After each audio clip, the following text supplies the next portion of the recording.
Good afternoon one and all.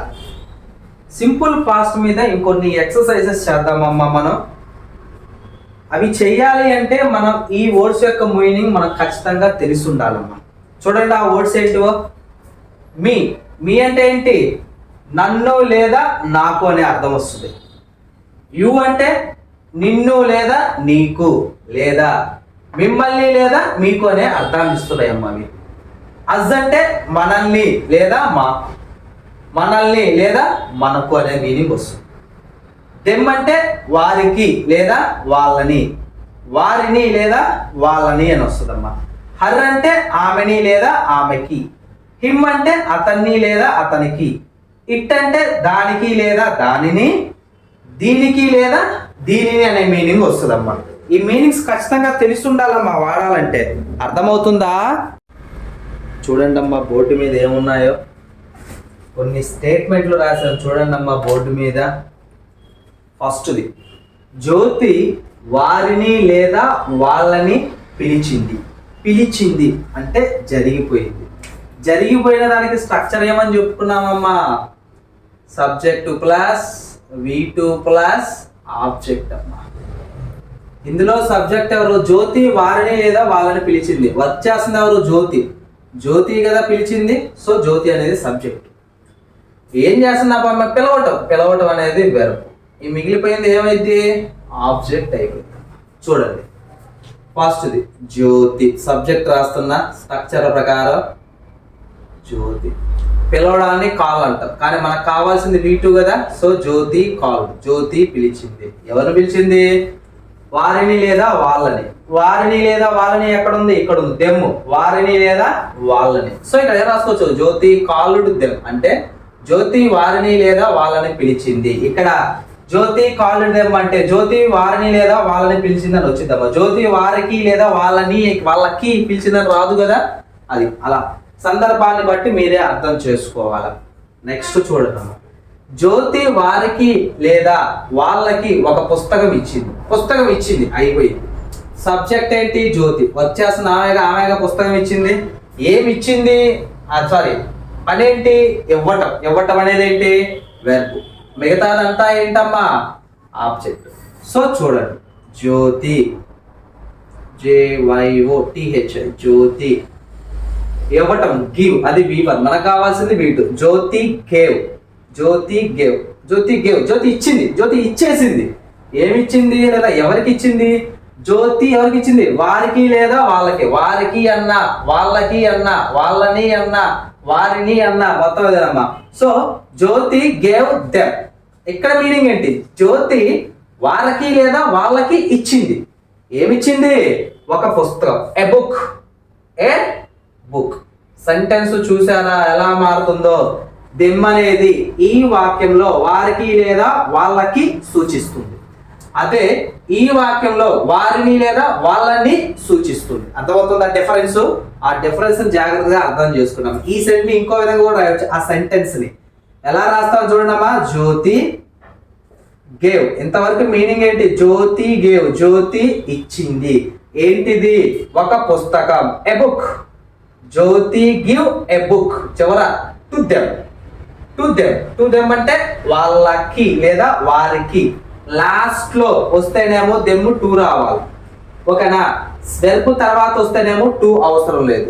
గుర్తు పెట్టుకోండి, ఈ రెండు ఒకటే.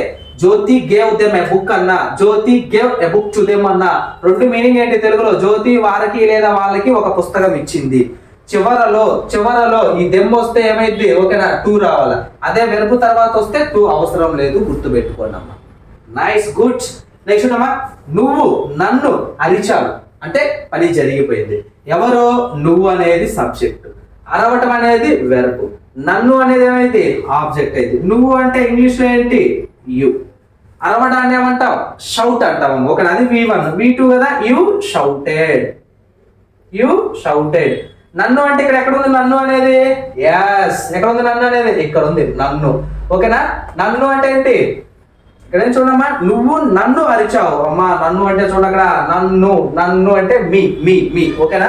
నన్ను అంటే యు షౌటెడ్ మీ అంటే నువ్వు నన్ను అరిచావు. కానీ ఇక్కడ యు షౌటెడ్ అట్ మీ రావాలమ్మా. ఏంటమ్మది? యూ షౌటెడ్ అట్ మీ అంటే నువ్వు నన్ను అరిచావు. ఇక్కడ మీ అంటే ఏంటి, నన్ను అనే మీనింగ్ ని సూచిస్తుంది.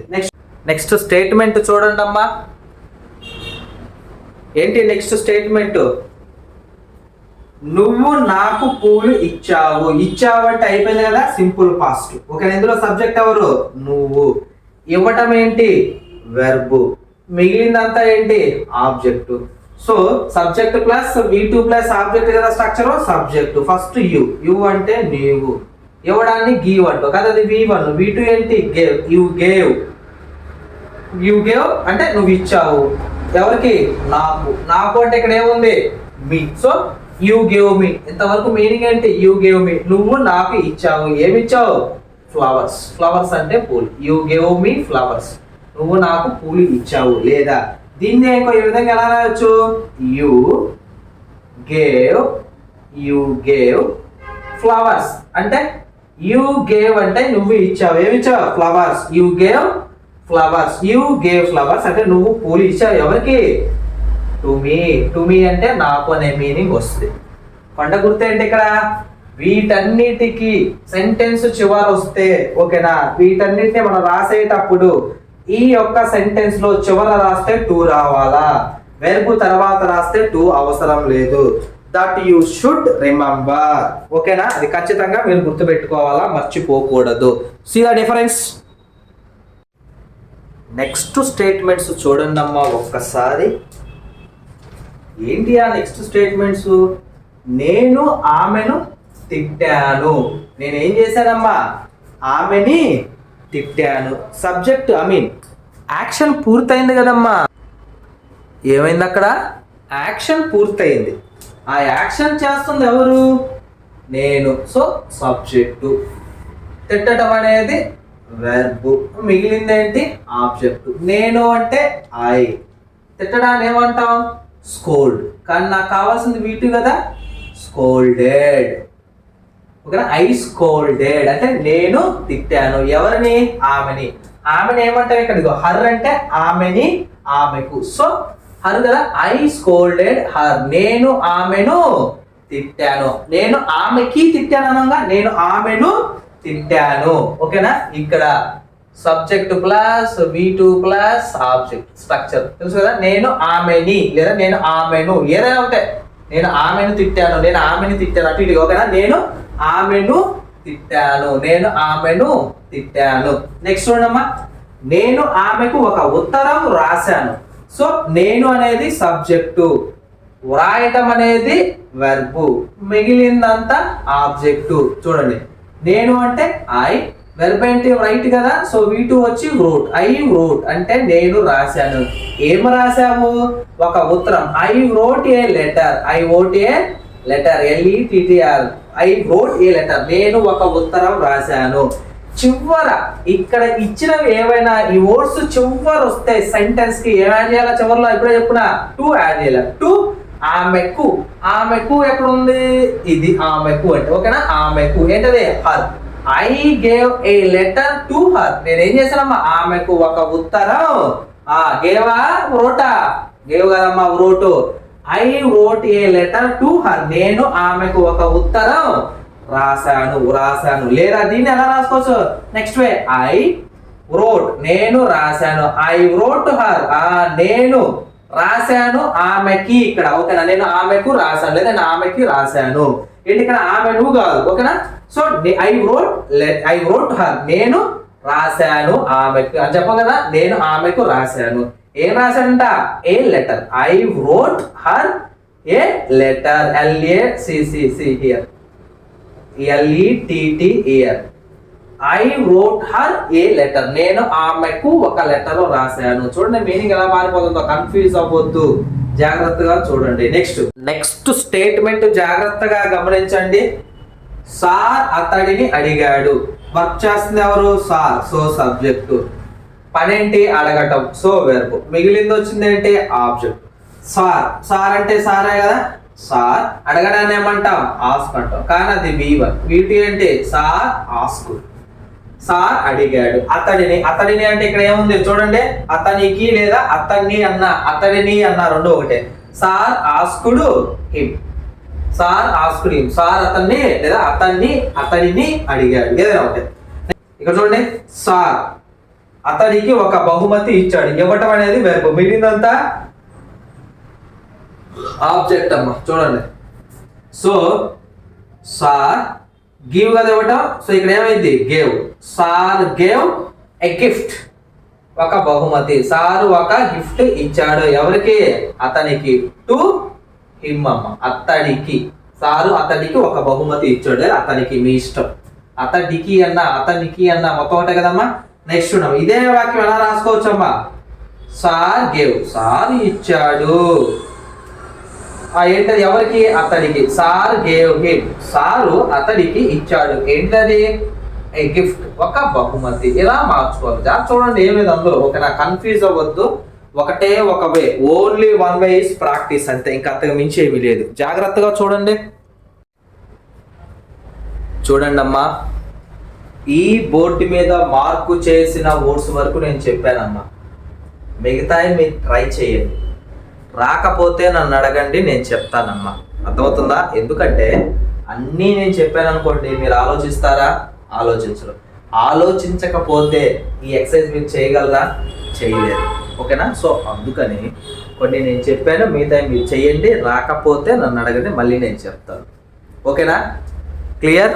చూడండి ఒక్కసారి. నెక్స్ట్ చూడమ్మా, సింపుల్ పాస్ట్ని, సింపుల్ పాస్ట్ అనే కాదు, ఫర్దర్గా తర్వాత వచ్చే ఉంటుంది సరే, future, simple future, simple present, past continuous, ఓకేనా, ప్రజెంట్ కంటిన్యూస్, ఫ్యూచర్ కంటిన్యూస్, ఏదైనా సరే ఎలా ప్రాక్టీస్ చేయాలి సార్ అంటే చూడమ్మా, ఇక్కడ ప్రాక్టీస్ కోసం ఏమి ఇచ్చాను? ఆల్ సబ్జెక్ట్స్ తీసుకున్నాను, ఓన్లీ వన్ వర్డ్, తర్వాత ఆబ్జెక్ట్. చూద్దాం ఎలా ప్రాక్టీస్ చేయాలి. ఫస్ట్ ఆల్ సబ్జెక్ట్స్తో ఒక వెర్బ్ను ప్రాక్టీస్ చేయండి. అది ఆ ఇంగ్లీష్ స్టేట్మెంట్ ఏదైతే ఉందో ఆ ఇంగ్లీష్ స్టేట్మెంట్ తెలుగులోకి ఎలా మారుతుందో అబ్జర్వ్ చేయండి. చూడండి, నేను, స్లెప్ట్ అంటే V2 నిద్రపోయాను కదా, నిద్రపోవడం, స్లీప్ అంటే స్లెప్ట్ కదా, నిద్రపోయాను అంటే ఐ స్లెప్ట్ నేను నిద్రపోయాను. వి స్లెప్ట్, వి అంటే ఏంది? మేము లేదా మనము. వి స్లెప్ట్ మేము నిద్రపోయాము లేదా మనము నిద్రపోయాము. తర్వాత యు స్లెప్ట్, యు అంటే నీవు, మీరు, అలా వస్తున్నాం. ఓకేనా? యు స్లెప్ట్ నీవు నిద్రపోయావు లేదా మీరు నిద్రపోయారు. చూడండి తెలుగులో ఎలా మారుతుందో. నెక్స్ట్ దే స్లెప్ట్, దే అంటే ఏంది? వారు లేదా వాళ్ళు, వారు నిద్రపోయారు, వాళ్ళు నిద్రపోయారు. నెక్స్ట్ హీ స్లెప్ట్ అతను నిద్రపోయాడు. షీ స్లెప్ట్ ఆమె నిద్రపోయింది. ఇట్ స్లెప్ట్ అది నిద్రపోయింది లేదా ఇది నిద్రపోయింది. నేమ్ అంటే సింగిల్ నేమ్ తీసుకున్నాము. రాజు స్లెప్ట్ రాజు నిద్రపోయాడు. సంధ్య స్లెప్ట్ సంధ్య నిద్రపోయింది. కమలా స్లెప్ట్ కమలా నిద్రపోయింది. ఇక్కడ చూడండి నేమ్స్ అంటే ఒకటి కంటే ఎక్కువ 2, 3, 4 మీ ఇష్టం. ఓకేనా? కమల అండ్ సురేంద్ర స్లెప్ట్ కమలా సురేంద్ర నిద్రపోయారు. ఓకేనా? రామకర్ణ అండ్ ప్రగతి స్లెప్ట్ రామకర్ణ ప్రగతి నిద్రపోయారు. Suri and Sujatha slept Suri and Sujatha నిద్రపోయారు. అర్థమవుతుందా? సో అలా మారిద్దమ్మా మీనింగ్. జాగ్రత్తగా గమనించు. ఇలా ప్రాక్టీస్ చేయండి. ఫస్ట్ అన్ని సబ్జెక్ట్స్ తీసుకోండి, ఒకటే వెర్బ్ మీద అప్లై చేయండి. అన్ని సబ్జెక్ట్స్ ఒకటే వెర్బ్ మీద అప్లై చేయండి. చూడండి లైక్ దిస్. ఫస్ట్ ఇదేగా నేను చేసింది. అది అయిపోయిన తర్వాత ఇంకో వెర్బ్ తీసుకోండి అమ్మా. ఈసారి వెర్బ్ ఏం తీసుకుంటాము? ఆస్క్ తీసుకుంటున్నా. ఈసారి నేను ఏం తీసుకుంటున్నానమ్మా? ఆస్క్ తీసుకుంటున్నా. చూడండి ఐ ఆస్క్ అంటే V1 కదా నాన్న, V2 ఏమైందమ్మా? ఆస్కుడు కదమ్మా. V2 నాకు కావాల్సిన సింపుల్ పాస్ట్ అండి. Subject plus V2 plus object. Object అనేది ఆప్షనల్, నేను ఆబ్జెక్ట్ తీసుకోవట్లేదు, బట్ తీసుకోవటం బెటర్. ఆబ్జెక్ట్ కూడా కావాలి అంటే I slept on the bed అంటే నేను ఆ బెడ్ మీద నిద్రపోయాను అనే మీనింగ్ లో వస్తుంది. అర్థమవుతుందా? ఐ స్లెప్ట్ అంటే నేను నిద్రపోయాను. ఎక్కడ జనరల్ ఎక్కడ నిద్రపోతాం? On the bed. On the bed అంటే నేను ఆ బెడ్ ఆ పరుపు మీద నిద్రపోయాను. We slept on the floor మేము ఫ్లోర్ మీద నేల మీద నిద్రపోయాము లేదా మనము నేల మీద నిద్రపోయాము. You slept on the grass అంటే మీరు ఎక్కడ నిద్రపోయారు? మీరు గడ్డి మీద నిద్రపోయారు లేదా నీవు గడ్డి మీద పోయావు. చూడండి ఎలా మారుతుందో జాగ్రత్తగా గమనించాలా. ఓకేనా? ఇలా all subjects only one verb. ఆ వెర్బ్ అయిన తర్వాత ఇంకో వెర్బ్కి వచ్చారు. చూడండి, ఐ ఆస్క్డ్ నేను అడిగాను, వి ఆస్క్డ్ మేము అడిగాము లేదా మనము అడిగాము, యు ఆస్క్డ్ నీవు అడిగావు లేదా మీరు అడిగారు, దే ఆస్క్డ్ వాళ్ళు అడిగారు లేదా వారు అడిగారు, హీ ఆస్క్డ్ అతను అడిగాడు, షీ ఆస్క్డ్ ఆమె అడిగింది, ఇట్ ఆస్క్డ్ అది అడిగింది లేదా ఇది అడిగింది, నేమ్ ఆస్క్డ్ లేదా నేమ్ అంటే ఒక పేరు తీసుకున్నాం. ఓకేనా? మళ్ళీ చూడండి. ఓకేనా? నేమ్ అంటే ఒక పేరు ఏంటి? నారాయణమ్మ ఆస్క్డ్ అంటే నారాయణమ్మ అడిగింది, మునీషా ఆస్క్డ్ అంటే మునీషా అడిగింది. ఒకటే నేమ్. తర్వాత నేమ్స్ అంటే మోర్ దెన్ వన్ కదా. మోర్ దెన్ వన్ అంటే చూడండి, నాగార్జున అండ్ చిరంజీవి ఆస్క్డ్ నాగార్జున మరియు చిరంజీవి అడిగారు. ఓకేనా? అదే విధంగా బాలకృష్ణ అండ్ వెంకటేష్ ఆస్క్డ్ బాలకృష్ణ మరియు వెంకటేష్ అడిగారు. చూసారా మీనింగ్ ఎలా మారుతుందో? సో అలా ఇలా అయిపోయింది. తర్వాత ఏం చేస్తారు? మళ్ళీ ఇంకో వెర్బ్ తీసుకోండి. అర్థమవుతుందా? ఈసారి వెర్బ్ ఏంటి? రీడ్. అర్థమవుతుందా ప్రాసెస్? ఇదేంటిది? ఫస్ట్ టైప్ ఆఫ్ ప్రాక్టీసింగ్ అమ్మ. ఓకేనా? ఇది first type of practising. Next చూడండి అమ్మా, ఇందాకలా చేసిన ప్రాక్టీస్ 1లో ఆల్ సబ్జెక్ట్స్ తీసుకున్నానమ్మా. ఫస్ట్ ఒక వెర్బ్ తీసుకున్నాను. ఈ సబ్జెక్ట్స్ మొత్తం ఆ ఒక వెర్బ్ మీదే అప్లై చేశాను. ఆల్ సబ్జెక్ట్స్ తీసుకున్నా, ఆల్ వెబ్స్ తీసుకున్నా. అంటే నాకు ఇక్కడ పట్టినంత వరకు తీసుకున్నా. ఓకేనా? వెబ్స్ చాలా ఉన్నాయి, వేలలో లక్షల్లో ఉన్నాయమ్మా. మొత్తం తీసుకోండి, ర్యాండమ్ గా ప్రాక్టీస్ చేసుకోండి. చూడండి, ఇక్కడ ఐ ఆక్యుపైడ్ నేను ఆక్రమించాను, వి పాలిష్డ్ మేము మెరుగు పెట్టాము, షీ ప్లేడ్ ఆమె ఆడింది, దే అపోజ్డ్ వారు వ్యతిరేకించాడు, హీ మర్డర్డ్ అతడు చంపాడు. నేమ్ కాబట్టి సంధ్య ప్రిడిక్టెడ్ సంధ్య ముందుగానే చెప్పింది. నేమ్స్ అమ్మా. ఓకేనా? రాహుల్ అండ్ రవితేజ నోటీస్డ్ వాళ్ళు ముందుగానే ఏం చేస్తారు? నోటీస్ అని గమనించడం. ఓకేనా? రాహుల్ అండ్ రవితేజ నోటీస్డ్ రాహుల్ మరియు రవితేజ గమనించారు. అర్థమవుతుందమ్మా? సో తర్వాత ఇలా ఫస్ట్ ఆల్ సబ్జెక్ట్స్. ఓకేనా? All verbs. కానీ మ్యాచింగ్ ఎలా ఉండాలా? ర్యాండమ్ గా ఉండాలి. ఓకేనా? ఇలా ప్రాక్టీస్ ఎన్ని పాసిబుల్ వేస్ అయితే ఉన్నాయో అన్ని పాసిబుల్ వేస్ లో మీరు ఏం చేయాలమ్మా? సబ్జెక్ట్స్ వెబ్స్ తీసుకొని ప్రాక్టీస్ చేసుకున్నాం. ఇవన్నీ వీటు, ఎందుకంటే సింపుల్ పాస్ట్ కదా మనం ప్రాక్టీస్ చేసుకుంటుంది. సో అలా మళ్ళీ చూడమ్మా. సో వెర్బ్ తీసుకున్నా. ఐ ran నేను పరిగెత్తాను, we పెయింటెడ్ మేము రంగులు వేసాము, యు ప్రాక్టీస్డ్ మేము సాధన చేసాము అభ్యసించాము, దే ప్రిపేర్డ్ వాళ్ళు తయారు చేశారు, హీ వాకుడు అతను నడిచాడు, షీ సాట్ ఆమె కూర్చుంది, ఇట్ పోడ్ అంటే పోయేద్దాం అని వస్తున్నాం. ఓకేనా? ఇట్ ఇది పోసింది లేదా అది పోసింది. సో ఇంకేమున్నాయి? నేమ్ ఏం తీసుకుంటారు? ఓకే, రోజా. ఓకేనా? రోజా ఓపెన్ రోజా తెలిసింది. నేమ్స్ ఉన్నాయి చూసారా? సో ఏంటి ఆ నేమ్స్ ఏం తీసుకుంటారు? మీ ఇష్టం, అది మీకు ఏ కావాలంటే ఆ నేమ్స్ తీసుకుని ఇలా ప్రాక్టీస్ చేసుకోండి. ప్రాక్టీస్ ఇలా మీరు ప్రాక్టీస్ చేసుకోవాలి. అర్థమవుతుందా? ఇలా ప్రాక్టీస్ చేస్తేనే వచ్చింది, లేకపోతే లేదమ్మా. ఇంకెంతకు మించి ఎవరేమి చేయలేరమ్మా. అర్థమవుతుందా? Thank you.